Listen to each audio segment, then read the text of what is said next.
Hey everybody, welcome to today's daily market commentary. Hope everybody had a great trading day. For those of you that are brand new to the DMC, what we do is every day we look at the same futures markets.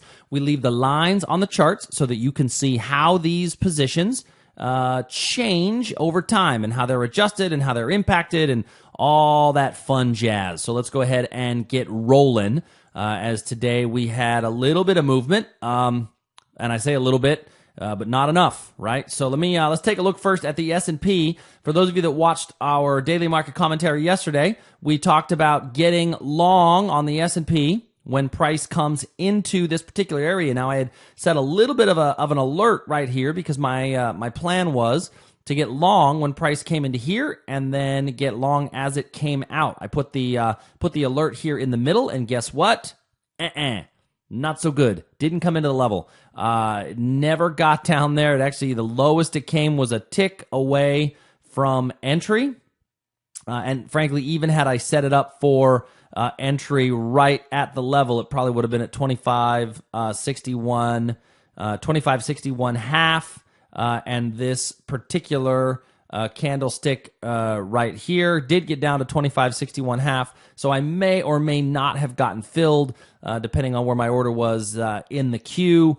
Do I believe that I missed out on something? Not really. It's not really. I don't want to break my rules, right? You don't break the rules just to get a trade off. I'd rather you take less trades with higher probability than more trades with lower probability.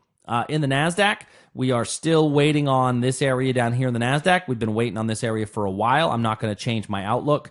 I'm going to continue to use that area as my buying potential. A little bit concerned that we came into that area a couple of times and wasn't able to get it filled. I don't like the fact that we're just kind of chopping around above it, but it is still my potential buying opportunity. Now, if I do go down to a smaller time period, I do want to point out a smaller time period area that could be of value in the Nasdaq, and that would be right up here. It would be the origin of this fairly strong move down.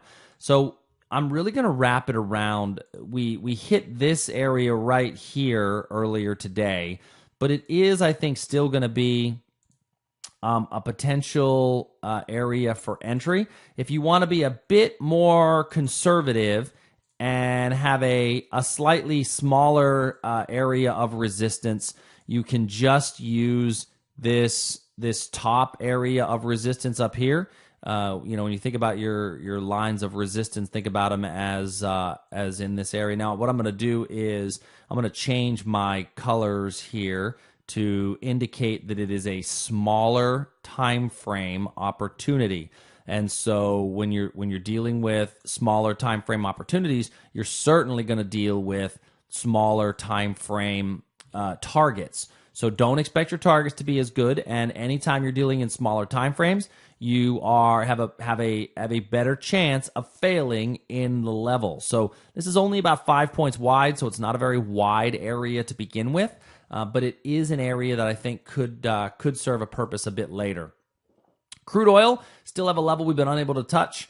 Didn't get back to it. Now this area here, we are coming near, this peak that we had back here, this pivot high, and in this pivot high range right through here, we've already hit that area once and fallen away. This was the level that we had been waiting on for weeks. We're back into it now.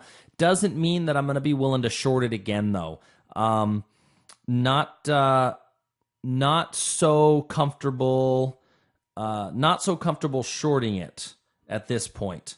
So I'm going to leave this area alone. I don't want to really trade against that. Now, I will say this. We are coming near the top of the range in oil.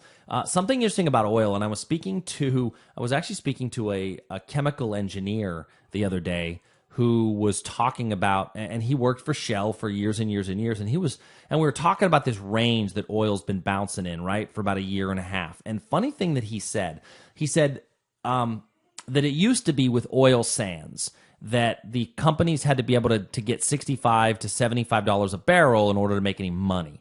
Now they're able to make money at $45 a barrel. And so what you see is you see oil going up to like 55, 56, and then pulling back down to around $45 a barrel, and then going back up and then pulling back down. And his theory, his belief is that right now oil is being artificially manipulated. The demand and the supply for oil, not the demand so much, but the supply for oil is being controlled to keep the price between 45 and 55. So if you believe in that theory and you believe in that concept, then I'd be interested to hear, my friend, the Oracle of Oil, talk about that, because he's got a lot of great concepts on that. If anybody knows who I'm talking about, Mr. Roland, I would look to see, does that become, is that something that has some truth to it, and would it be true bouncing around in here between that 45 and 55 range? So if that is the case and you believe that that's a potential,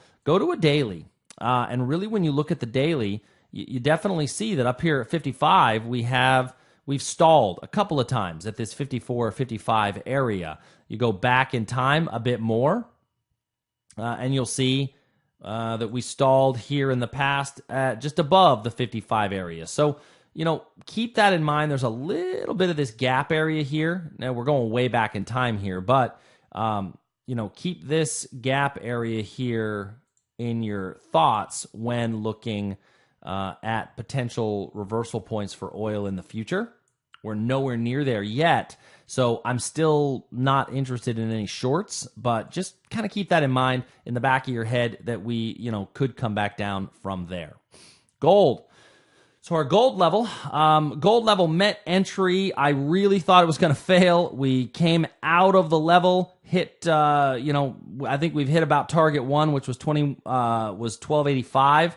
1283. So 1283 was target one, right off of this little area right there.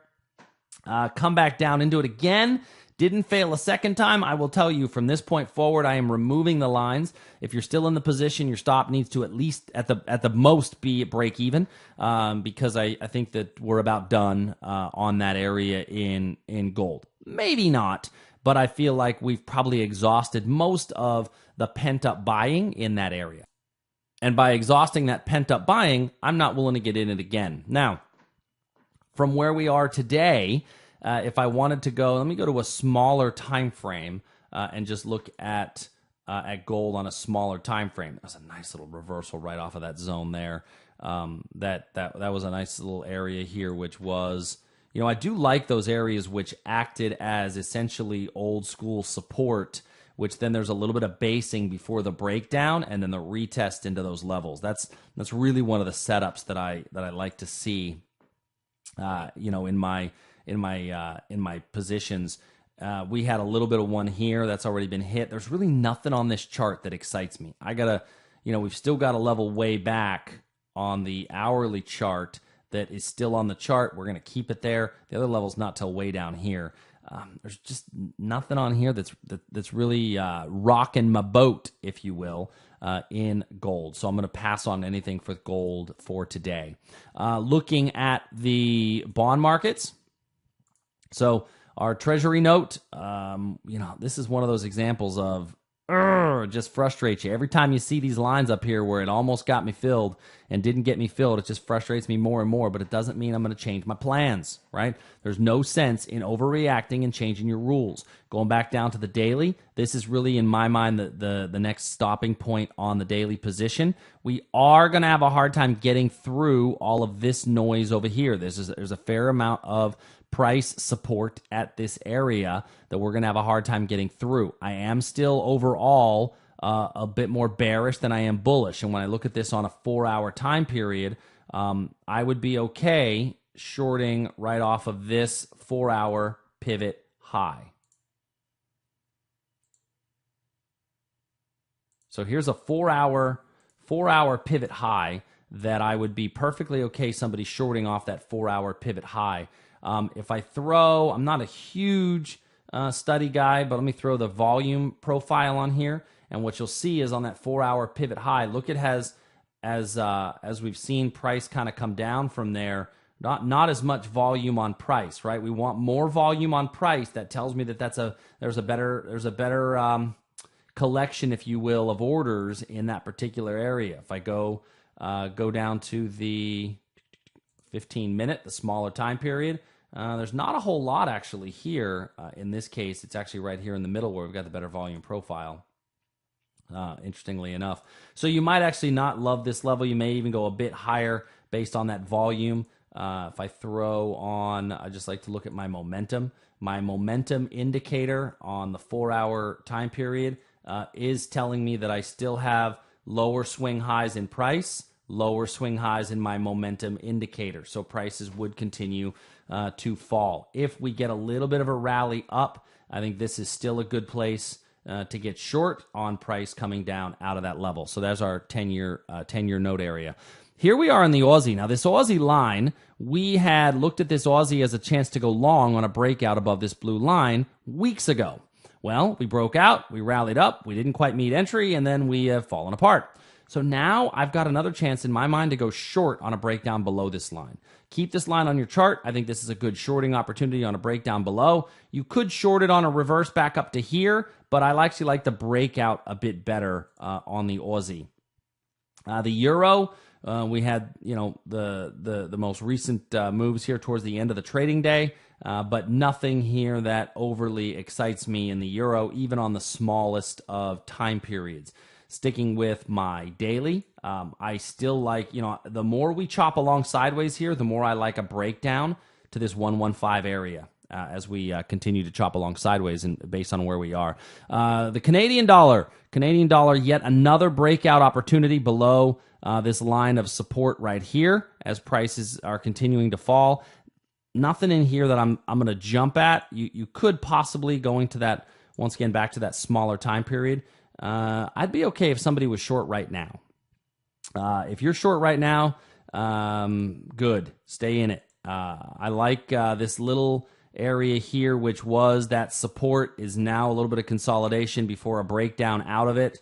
That area which was support had a little consolidation before a breakdown out of it. Does give you a good shorting opportunity out of that level.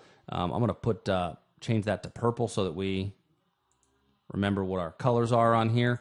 That it's the small time frame opportunity, and remembering small time frame opportunities have a slightly lower percentage of the time that we're going to be correct on those. Last set of markets, and I'm just going to look at two of them: Nat Gas and the Great British Pound. Silver and copper, I've not gotten any replacement levels for that yet, but we will look at some. Looking at Nat Gas, I'm still holding on this area here, which would be this gap fill range. Not a whole lot happening in this little bit of a trending market there. And then the Great British Pound. Now, the Great British Pound, I do like some of these levels right up here, especially on the smaller time period. So on the smaller time period, a retest back up into this region right there. Once again, where we had this old area of support, right, where we bounced off, and then a little bit of consolidation before a breakdown. So that little bit of consolidation before the breakdown after an area of support could be a chance to get short on a rally back up into this range. So when I look at this as a potential, I really kind of like this one. Putting it purple again because it is still a smaller time frame, but is still one that we are gonna keep on there. So there's our Great British Pound area. So those are our markets for today. We looked at 10 different futures markets. If you've got any comments or questions, do me a favor. Reach out. Hey, what I'd love it if you don't already, please subscribe to the page so you get alerts when this happens, and tell your friends about the page. It's awesome if I get more people I have watching, the better it is for me to keep doing these. So share it, like it, tweet it, subscribe to it, whatever in the world it is you want to do. Until next time, make sure you keep your stops in place. Talk to you all soon, and hope you have an awesome day. See ya.